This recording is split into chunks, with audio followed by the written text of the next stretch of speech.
Assalamualaikum warahmatullahi wabarakatuh. Sahabat sekalian, kita ketemu dalam acara belanja kesuksesan pada peradaban Islam ya.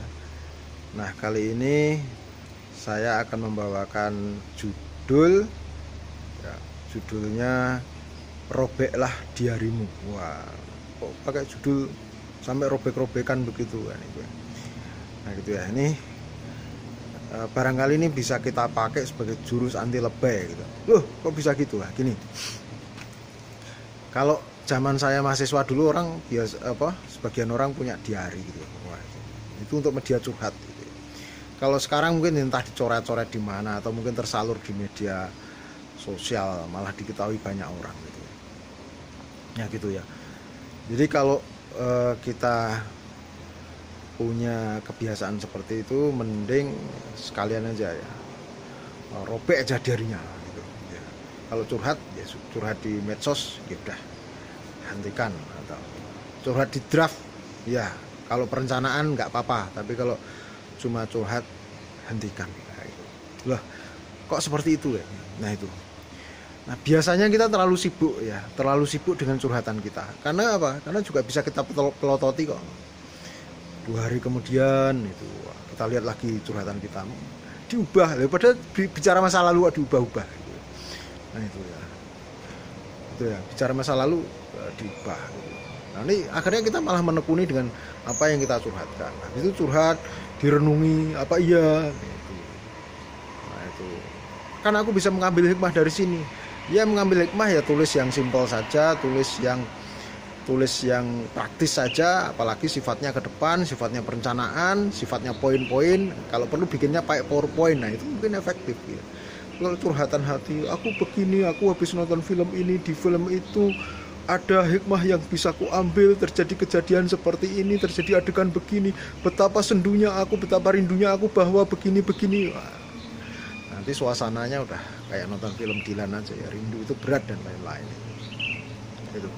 Kita nanti nggak move on ya, sibuk di situ terus gitu ya. Yang harusnya melangkah dalam banyak hal malah hanya mempelototi apa yang ada di situ ya. Ini kalau ini terus terang saya pernah melakukan ya, gitu ya.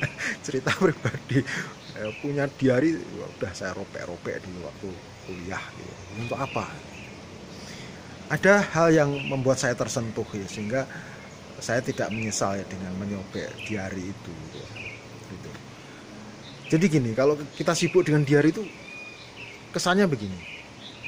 Kok kita itu perhatian pada diri kita besar banget sih gitu. Emang kita siapa gitu. Emang kita siapa? Jadi kita aja dia memperlakukan diri kita seperti ini tokoh-tokoh dalam film India ya, sebagai tokoh utama dalam drama film India. Atau kalau sekarang ya drama Korea gitu.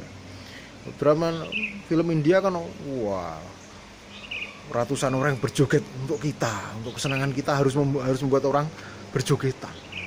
Wah itu. Kalau drama Korea ya fokusnya tetap pada diri kita. Emang kita tuh siapa sih?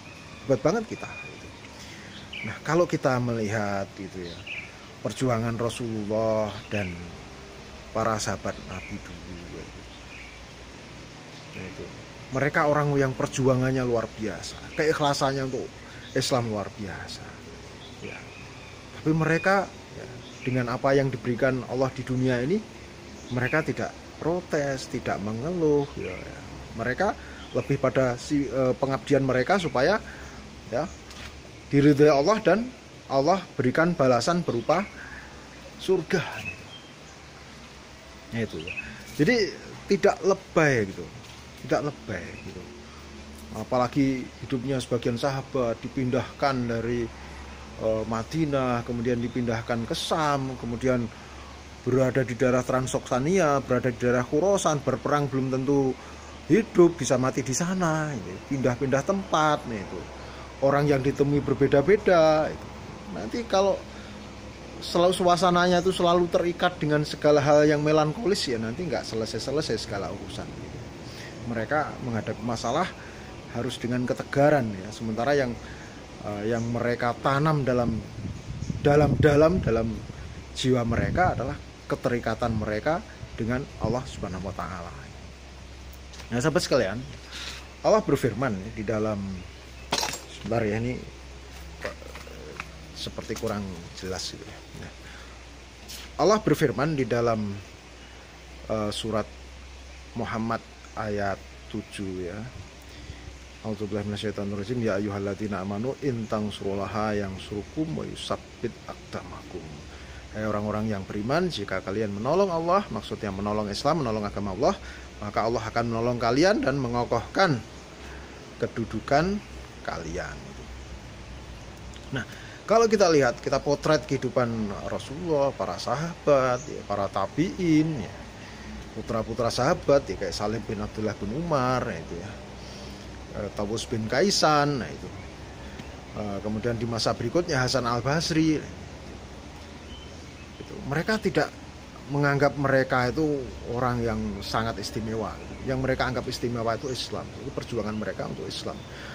Kelihatan sekali mereka adalah orang-orang yang menjalankan surat tadi, menjalankan ayat tadi ya. Gitu. Nah, kemudian Allah juga berfirman di dalam surat At-Taubah ayat 111, innallaha ashtara minal mu'minin anfusahum wa amwalahum bi anna lahumul jannah. Sesungguhnya Allah telah membeli dari orang-orang yang beriman nyawa, jiwa dan harta mereka untuk ditukar dengan surga. Sehingga ya, dunia mereka itu telah Allah beli ya. Jiwa dan harta mereka telah Allah beli dan fokus mereka adalah pada Allah, yang Allah akan bayar dengan hal yang tidak main-main, yaitu surga. Lalu bagaimana gambaran dalam dari surat At-Taubah ayat 111 ini? Allah jelaskan dalam ayat berikutnya, ayat 112, at-taibun al-abidun al-hamidun as-saihun ar-raqiun as-sajidun al-amiruna bil ma'ruf wa nahuna 'anil munkar wal hafizuna li hududillah. Orang-orang yang bertaubat, orang-orang yang memuji Allah, orang-orang yang melawat, mencari ilmu, orang-orang yang bertaubat, orang-orang yang beribadah, orang-orang yang memuji Allah, yang melawat mencari ilmu, menyampaikan yang ma'ruf, mencegah dari yang mungkar, menjaga hukum-hukum Allah, berilah kabar gembira buat mereka. Itulah gambaran kehidupan umum mereka ya. Sehingga kesibukan mereka itu sibuk menolong agama Allah, kemudian menjadikan kehidupan mereka ya sudah terbeli ya, oleh Allah Subhanahu wa taala, dan gambaran kehidupannya adalah sebagaimana tadi ya, yang bertaubat ya, memuji Allah, beribadah memuji Allah, melawat mencari ilmu, menyampaikan yang ma'ruf, mencegah dari mungkar, menjaga hukum-hukum Allah. Itulah gambaran hidup mereka. Fokus hidup mereka adalah Islam, pikiran mereka adalah Islam. Sehingga diri kita ini hanya bagian dari umat Islam secara keseluruhan. Gitu. Jangan terlalu mengistimewakan diri kita, padahal diri kita di sisi Allah, kemudian di dalam meraih akhirat belum lebih baik dari yang lainnya. Betapa bahayanya kalau kita sibuk ya, dengan diri kita menjadi orang yang lebay, sementara tidak dekat dengan Allah, dan akhirat kita pun nanti bisa tercecer gitu ya. Sedikit pengalaman pribadi ya. Ini nggak cuma saya nasihatkan, ini malah saya curhatkan. Semoga ada manfaatnya. Mohon maaf kalau ada kekhilafan. Saya akhiri. Wassalamualaikum warahmatullahi wabarakatuh.